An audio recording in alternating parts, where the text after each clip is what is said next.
I want to talk about Command and Conquer Remastered. Yeah. Okay, God talk damn about it. it. That's Yeah. actually, of all the games on this list, the oldest one is the one I want to hear the most about. It's unsurprising. It's Yeah. awesome. Is it good?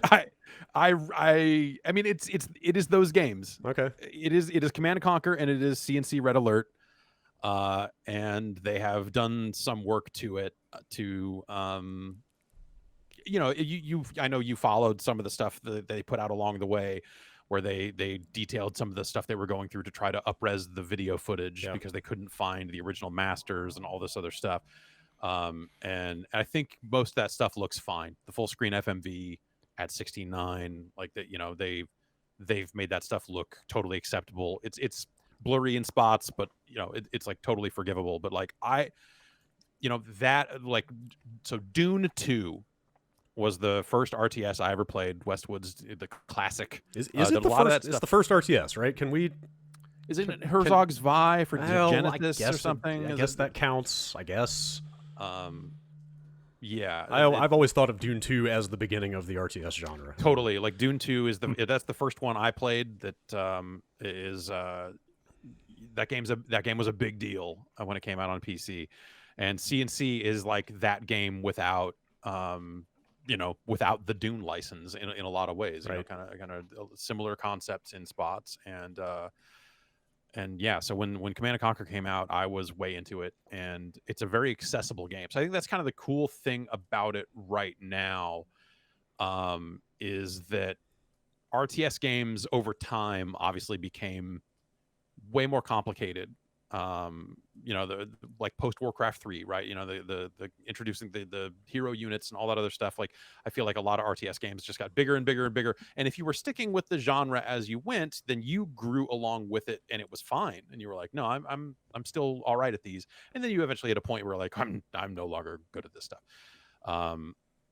So I think that makes Command and Conquer like it's a very accessible game, because it doesn't really. It's a very simple game basically, and it'll probably be too simple. Like if you didn't play CNC but you played like way later RTS games, you're gonna come back to this and be like, all right, this is boring as hell, I bet. That was my question, because I've never, like, StarCraft was my first RTS. Yeah, because like StarCraft, like I totally get what you're saying. Like StarCraft 2 was the point where you had to be pretty good at micro just to be competitive on even a basic level. Right. And like this is the era where like making a bajillion tanks and drag selecting them and just saying attack that base is like exactly that still works, right? Totally. Yeah. I mean, I'm sure that there are more devious tactics than that, and but when we and I'm sure this exists on some level, right? But and in fact, I know it does. But like, no one was talking about a unit being a hard counter for another unit in Command and Conquer. So like, there was stuff where you're like, okay, I know that this vehicle is going to be susceptible to the rocket guy. So I need to run his ass over. And that's micro, me running a man over with this fucking Humvee. Right. God, I forgot that CNC had like the super tiny little like fodder dudes, right? Like the individual infantry guys were like the tiny little totally. You weren't spitting out battalions of guys, you were spitting out individual units, like 3 pixels tall, like cannon fodder looking dudes. Basically, yeah. So but obviously units counter other units. I don't mean to say that there's like zero strategy, but it wasn't how you thought about that game when you were playing the campaign. It was more like, oh, they've got a lot of this stuff, I guess I need some of this stuff. It was more innate. It was a lot easier just to figure on your own. I think the campaigns are fun. Like the FMV is goofy. They have put in, it's a video, obviously, but like that when you first start that game up, it goes through the installer, like the original DOS, one, the original, an updated version of the installer that like makes nods to IRQ settings and all this other stuff. Like it's a good bit. It's got the old Electronic Arts logo in it. Which is cool. Like I have to see that. They've really, I think that you can tell that this thing is coming from a place of like, it's coming from people who really care about Command and Conquer, the early days of CNC and the minutia therein, and the attention to detail on that front, I think is really cool. Yeah. It's got, the campaigns from the original game. It has Covert Ops, the expansion that they put out. And it also has the missions that were exclusive to the console versions of the game. Wow. Oh, cool. which is kind of neat. Yeah, that's where they got the FMV also came from those console versions because it was slightly better. Right. Yeah. So they've it's a nice package of a game that I think, again, it holds up pretty well if you're looking for like a just kind of a bare bones standard RTS game. It defaults to controls that will not make a lot of sense if you've played RTSs lately. Like it's there, you don't use the right mouse button in the game by default, but you can turn all that on. They've got options for just like, oh, well, you want to play this like a modern RTS? And you're like, yes, I do. Yes, exactly. And you can. And yeah, I think with those settings adjusted and all that sort of stuff, you can hit the space bar at any time to toggle between old graphics and new graphics, which is kind of fun. How does the new stuff look? Is it just higher res, same stuff? Or? They've redrawn everything. Oh. But same style. I mean, like they didn't. Same basic style, yeah, but much smoother units, but since it's running at the same speed and resolution and frame rate, like all that sort of stuff, like it looks like better looking graphics that are running kind of janky, Sure. because it's still kind of adherent to the old, rate of Command and Conquer, and so I don't think the new stuff looks all that great. I think the structures look fine, but I think the individual units and just the individual infantry guys, I don't think they look great. I don't think they move great when you're in the new style. But you can toggle right back to the old one if you want, and that's fine too. If there's like updated audio and stuff like that? They've remastered the music. They've included, like, if you want to turn on the old lower resolution audio, you can. If you're just like, oh well, if you want to hear the kind of shitty sounding pre-MP3 even audio and all that music, you can, but they've got remastered audio, all the other stuff in there too, so for the music anyway, but the unit audio all seems fine. Yeah, I was pretty impressed with it. It's like a pretty simple thing, you look at it and go like, oh well, yeah, they're going to remaster CNC whatever, but I actually I think they go the extra mile here in a way that you wouldn't expect, and actually, honestly, I didn't know that this had Red Alert in it until I downloaded it. It's technically called Remastered Collection, and when you launch it, you choose if you want regular CNC or if you want Red Alert. Is Red Alert the expansion to CNC, no, or was it a proper sequel? It's a standalone game, right? Exactly, yeah. It's an alt history. Right. It is what if Einstein built a time machine and went back to the 20s and killed Hitler. Right. And so suddenly it's like Soviet units that you're fighting against, and they have Tesla coils and all this other wild shit as a result of that. And so the Red Alert franchise is fucking awesome.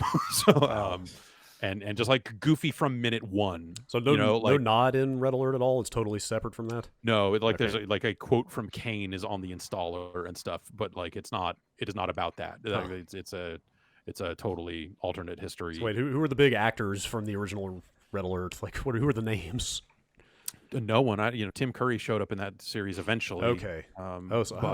Okay. But in that first one, I don't think anyone of note was in. Like Ray Wise is the president in 2, I think. Okay. Generally, Ray Wise plays the president at some point in some Command and Conquer game. That might be RA2, but I don't remember for sure. Isn't Ric Flair in that series at some point? Ric Flair was one of the generals in. Yeah. Maybe that was later on. Yeah, I mean that was okay. That was Giant Bomb era. Command and Conquer. Yes, at that point, that Flair was in it. At that point, they knew what they had on their hands, and they were just leaning into it. Totally, yeah. Udo Kier was in it as Yuri. So when they did Yuri's Revenge expansion, it was a lot of him. Right. Udo Kier went to the office. They brought him around, and he showed up at the GameSpot office. Wow. And I remember he seemed very enchanted, enamored. He wanted to talk to / look at Joe Fielder a lot. What? Huh. I don't. But he seemed fascinated by Joe. Knows a film buff when he sees one. Yeah, exactly. Yeah, no, he came by the office for like a quick interview or something like that when they were putting that game out, and yeah, it's cool, man. I as someone who liked those early CNC games a whole lot, it's nice. It's got multiplayer. It's got Steam Workshop support. Oh wow. Even, which like for an EA game is kind of crazy. Yeah. What is it? $20? Is that right? Did I dream that? I should double that check before I. That seems cheap. Okay, maybe it's Maybe that I was is- going to say 40 off the that top of my maybe head. that's but right. Let me click on this, and I will tell you in mere moments. Oh, I'm almost there.